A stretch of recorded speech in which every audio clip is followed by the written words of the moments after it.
안녕하세요. AMPM 마케터 유현수라고 합니다. 오늘은 브랜딩과 마케팅에 대한 제 개인적인 생각을 한번 말씀드려보려고 합니다.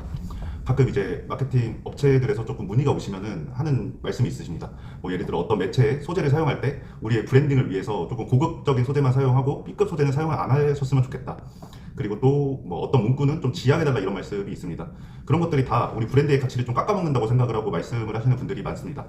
근데 제가 가만히 생각해 보니까 뭐가 브랜딩이고 뭐가 마케팅일지 이게 좀 의문인 겁니다. 예를 들어 어떻게 보면 브랜딩은 마케팅의 상위 개념이 될 수도 있고 마케팅은 브랜딩의 상위 개념이 될 수 있다고는 생각이 듭니다. 근데 이제 뜻으로만 따지면 마케팅은 시장에서 물건을 판매하려는 모든 행동을 말하고 브랜딩은 짧게 말해서 자사의 이미지 형성이라고 볼 수 있겠죠.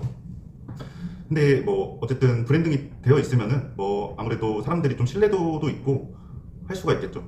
근데 예전에는 브랜딩을 하면 매출이 증가하기도 하고 마케팅을 하다 보면 브랜딩도 되었다고 생각을 합니다. 근데 요즘에는 온라인 마케팅이 좀 활발해지면서 저는 절대 아니라고 생각을 합니다.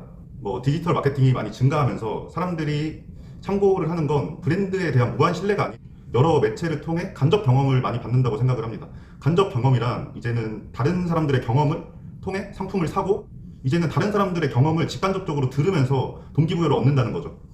그러다 보니까 브랜드에 대한 의존은 낮아졌습니다. 실제로 많은 후기나 리뷰 같은 거를 살펴보게 되고 그 제품의 소구를 받는 경우가 많아지죠. 결론적으로 말씀드리면 제 생각은 마케팅은 그냥 구매를 시키면 되는 겁니다. 일반적으로 필요에 의해 어떤 물건을 온라인으로 사고 나면 그 브랜드를 기억을 하시나요?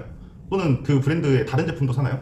예를 들어 어떤 코스메틱 브랜드에서 샴푸를 써서 되게 좋았다고 가정을 해봅시다. 그러면은 그 업체에서 파는 비누 같은 것도 사실 건가요? 저는 또 그건 아닐 거라고 생각을 합니다. 그리고 시간이 지나면 더 좋은 제품이 나오면 다른 소비자들은 옮겨가 버리겠죠. 브랜드는 단순 마케팅 개념으로 가져가면 안 된다고 생각을 합니다. 장기적으로 보고 또 따로 해야 될 업무죠. 미래를 보면 고객이 제품을 선택할 때 고려하는 것들 중 하나의 동기부여가 될 수는 있다고 생각을 합니다. 그러면은 만약에 브랜딩을 어떻게 진행을 하냐 물으신다면 저는 웬만하면 지금 하지 말라고 할 것 같습니다. 솔직히 대기업만큼 엄청난 매출이 나오지 않는 상태에서 브랜딩에 투자하는 것보다 마케팅에 투자를 하는 게 더 낫다고 생각을 합니다. 물론 제 주관적으로 마케팅과 브랜딩을 나눴을 때 말씀을 드리는 겁니다. 마케팅을 진행하며 어디서 어떻게 매출이 나오는지 파악을 하고 수익을 현실화시키기 전에 브랜딩은 너무 한가한 개념이라고 생각이 들고요. 구매 경험이 있고 구매에서 좋은 경험이 있어야 브랜드도 기억이라도 한다고 생각을 합니다. 일단 마케팅을 통해 구매를 일으키는 데 집중하십시오. 이상 마케터 유현수였습니다. 구독과 좋아요는 콘텐츠 제작에 힘이 됩니다.